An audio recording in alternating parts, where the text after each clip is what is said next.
Kenapa Allah pilih aku untuk lahir di dunia ini, sedangkan Allah tahu aku nggak mau hidup dan Allah tahu aku kesulitan? Pertanyaan ini diangkat ketika seseorang tuh sedang lelah dalam hidupnya, sedang merenung tentang makna hidup.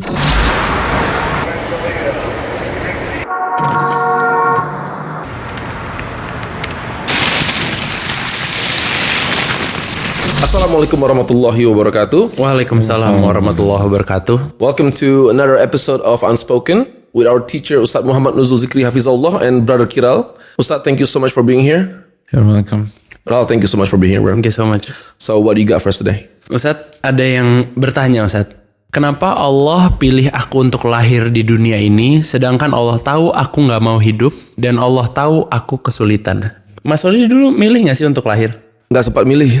Tapi pas lahir, alhamdulillah happy. Oh, happy. Itu ya. pertanyaannya. Itu pertanyaan. Ustadz. Bismillah, alhamdulillah, wassalatu wassalamu ala rasulillah, Allahumma inna nas'aluka ilman nafi'a wa na'udzubika min ilmin la yanfa'. Sekarang saya mau balik tanya. Saat penanya bertanya pertanyaan ini, apa yang sedang dia rasakan? By konteks kesulitan, Ustadz. Tadi coba diulang. Kesulitan. Padahal aku nggak pernah minta, terus Nggak pernah minta dan aku lagi kesulitan. jadi kan kalau kita klarifikasi kecil dulu, pertanyaan ini diangkat ketika seseorang tuh sedang lelah dalam hidupnya. Iya. Ya nggak sih? Iya, Ustaz. Sedang merasa kecil. Iya. Seringkali di fase berat atau sedang merenung tentang makna hidup. Gitu. Kita nggak bicara motif ya, semoga motifnya baik ya. Tapi seringkali di kehidupan tuh pertanyaan ini tuh diangkat sebagai sebuah komplain gitu ya? loh. Aku kan nggak minta dilahirkan, atau misalnya ke orang tua, kan aku kan nggak minta dilahirkan dari orang tua yang seperti itu, kenapa aku di segala macam. Dan secara umum orang mengangkat itu tuh bukan lagi happy, Iya. ya nggak sih, bukan lagi senang, bukan lagi bahagia, bukan lagi terharu gitu loh. Seringkali lagi terpuruk, seringkali ya. Iya, Jadinya. Nah kalau ini arahnya ke komplain dan nggak terima, pertanyaannya, apakah itu obat dari masalah kita sekarang gitu loh? Kan pasti ada tujuan dong gitu loh. Iya. Dan intinya kan orang ketika di masa berat tuh ingin apa? Ingin Ingin beres. jadi ringan. Iya, benar. Fa inna ma'al usri yusra. Berat pengen mudah. Iya. Lagi pelik ingin solusi gitu loh. Merasa kecil ingin dikuatkan gitu loh. Lelah ingin fresh lagi. Iya. Kalau itu masalahnya, maka solusinya adalah fafiru ilallah, kembali aja kepada Allah. Bukan komplain kepada Allah SWT. Atau bertanya yang dalam tentang apa yang Allah perbuat. Karena Allah berfirman dalam surat Al-Anbiya 23, la yus'alu amma yaf'al wa hum yus'alun. Pada dasarnya Allah nggak ditanya tentang apa yang Allah kerjakan, apa yang Allah perbuat. Dan di antara yang Allah perbuat adalah menciptakan. Pada dasarnya Allah tuh nggak ditanya, dicecer segala, enggak. Wa hum yus'alun, karena mereka akan ditanya dari kiamat. Iya. Jadi Anda itu jangan nyecer ke Allah. Kita yang harus nyecer ke diri kita sendiri, karena kita akan ditanya. Lalu, tapi yang harus kita camkan adalah semua yang Allah perbuat pasti penuh hikmah. Iya. Pasti perlu hikmah. Termasuk ketika Allah menciptakan kita, pasti banyak hikmah.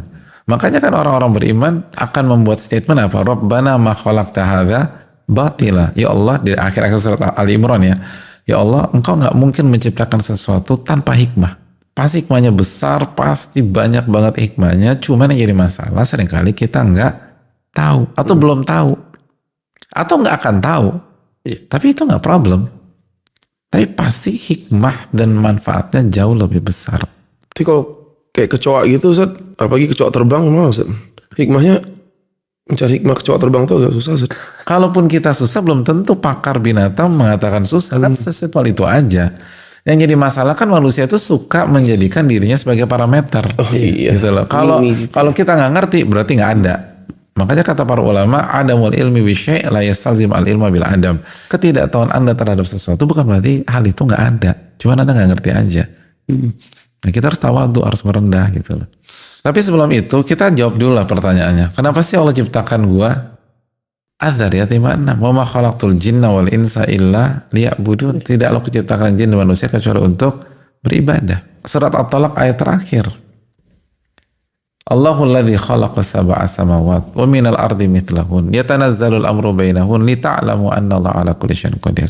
Allah telah menciptakan 7 lapis langit, 7 lapis bumi, dan takdir Allah turunkan. Semua yang terjadi itu Allah turunkan di tengah-tengah atau di sela-sela 7 lapis tersebut. Tujuannya untuk apa sih?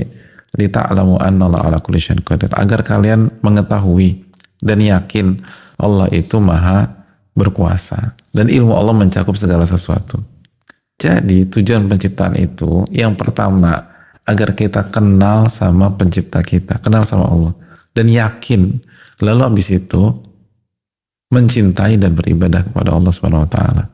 Tapi Ustaz, kenapa kita nggak langsung ke surga aja sih Ustaz? Kenapa kok ditaruh di bumi dulu, ada baik ada salah, ada neraka Ustaz? Ada chance masuk neraka. Iya, kenapa kita nggak langsung di Karena di surga aja? nggak ada ibadah kecuali zikir. Sedangkan tujuan penciptaan kita di dunia itu untuk mengenal Allah dan beribadah kepada Allah Subhanahu wa taala. Kan di surga kita udah nggak sholat dan dijelaskan ulama yang ada zikir. Jadi ketika kita bertanya kita butuh jawaban. Dan yang paling tahu jawabannya yang menciptakan. Yang menciptakan kita menyebutkan tujuan penciptaan itu agar kita mengenal dan beriman, yakin kepada Allah. Lalu yang kedua mencintai dan beribadah kepada Allah Subhanahu wa taala. Itu sebenarnya. Bisa nggak kita bilang gini Ustaz?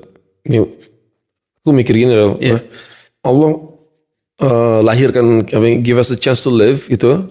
Artinya we have a chance to go to heaven. Atau memang takdir udah di set ya Ustaz? Tapi meaning when you're born, meaning you have a chance to go to heaven. You have a chance to go to heaven. Bisa nggak sih? Ya dari angle manusia jelas lah gitu loh. Kalau nggak buat apa Nabi SAW berdakwah? Iya. Abu Lahab didakwahin nggak? Dakwah. Iya. Abu Jahal yang kata itu Fir'aunnya umat ini tetap didakwahkan. Itu kan berarti ini ketika kita bicara dalam tataran manusia, kita harus berpikir demikian. Setiap orang punya chance masuk surga, tapi kita nggak pernah tahu apa yang terjadi ke depan. Makanya di situ adanya dakwah. Kalau nggak ada chance, ya buat apa didakwahin? Itu buang-buang waktu. Benar. Ustaz, thank you so much for the answers and the wisdom and the knowledge. Alhamdulillah sangat bermanfaat untuk kami berdua dan semoga insya Allah bermanfaat juga untuk teman-teman yang nonton. Ketemu lagi di episode Unspoken berikutnya. Insya Allah. Wassalamualaikum warahmatullahi wabarakatuh. Waalaikumsalam Warahmatullahi wabarakatuh.